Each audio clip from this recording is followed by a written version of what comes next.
Bayangkan Anda sedang berjualan di pasar, berusaha mencari nafkah menjelang lebaran. Tiba-tiba seseorang berseragam ASN datang, meminta uang THR seakan ia itu kewajibannya.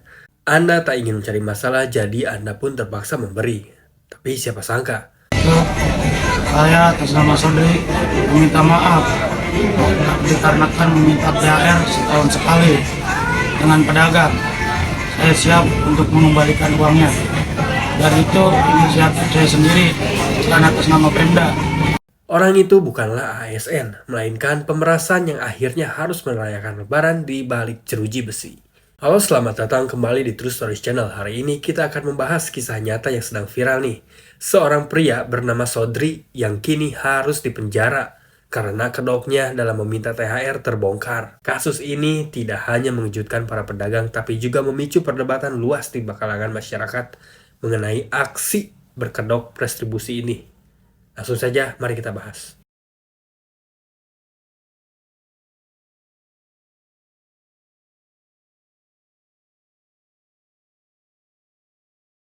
Kasus ini terjadi di Pasar Induk Cibitung, Kabupaten Bekasi. Si Sodri, seorang pria berusia 30 tahun tertangkap basah melakukan pemerasan terhadap para pedagang dengan modus meminta THR.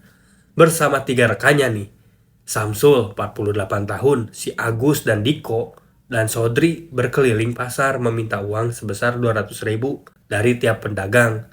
Mereka menghasilkan dan mampu mengumpulkan 1,6 juta dalam hasil pemerasan ini. Yang membuat masyarakat geram adalah fakta bahwa si Sodri dan kelompoknya mengenakan seragam ASN saat beraksi. Dan hal ini membuat para pedagang semakin percaya dan tidak berani menolak. Banyak pedagang yang takut untuk melawan mengingat pelaku terlihat seperti pejabat resmi, namun kebohongan ini tak lama bertahan. Tolonglah Pak Dedi, ini udah sangat meresahkan ini di Pasar Induk Cibitung. Nggak ada yang ini, aslinya udah dari dulu Kak Pak, dari 4 tahun yang lalu semenjak saya masuk di Pasar Induk Cibitung. Salah satu pedagang, Johari, merasa curiga dalam merekam aksi mereka secara diam-diam. Video tersebut kemudian diunggah ke media sosial dan langsung viral.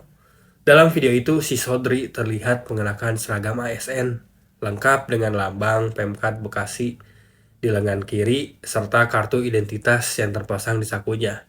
Video ini memancing emosi warganet yang merasa geram terhadap aksi tersebut. Tak butuh waktu lama, polisi bergerak cepat dan menangkap si Sodri dan kawan-kawannya. Sementara itu, Agus dan Diko masih dalam daftar pencarian orang.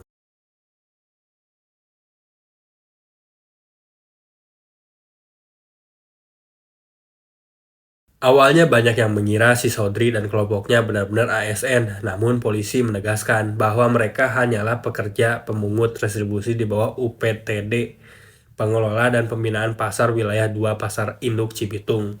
Kapolres Metro Bekasi Kombes Mustofa menjelaskan bahwa si Sodri terbiasa mengenakan seragam ASN karena pekerjaannya di pasar, namun dalam kasus ini ia menyalahgunakan pakaian tersebut untuk melakukan pemerasan. Kini Sodri dan Samsul dijerat pasal 368 KUHP tentang pemerasan dan kekerasan yang sempat membuat mereka mendekam di penjara 9 tahun.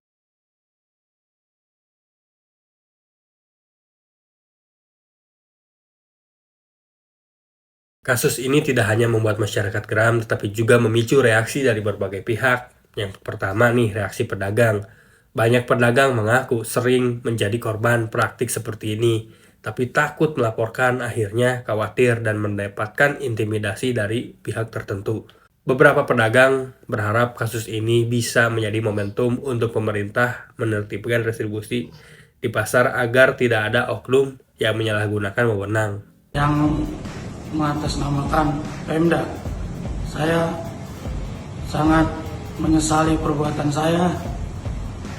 Dan itu saya buat untuk saya sendiri.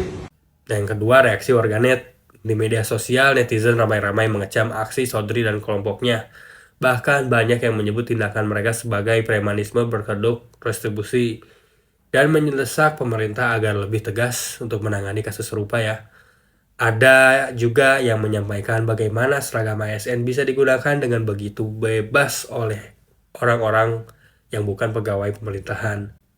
Ketiga, reaksi Deddy Mulyadi. Tak hanya netizen yang bereaksi keras terhadap kasus ini, Deddy Mulyadi, seorang gubernur Jawa Barat, juga angkat bicara. Ia mengapresiasi kinerja kepolisian dalam menangkap pelaku yang menyalahgunakan seragam ASN.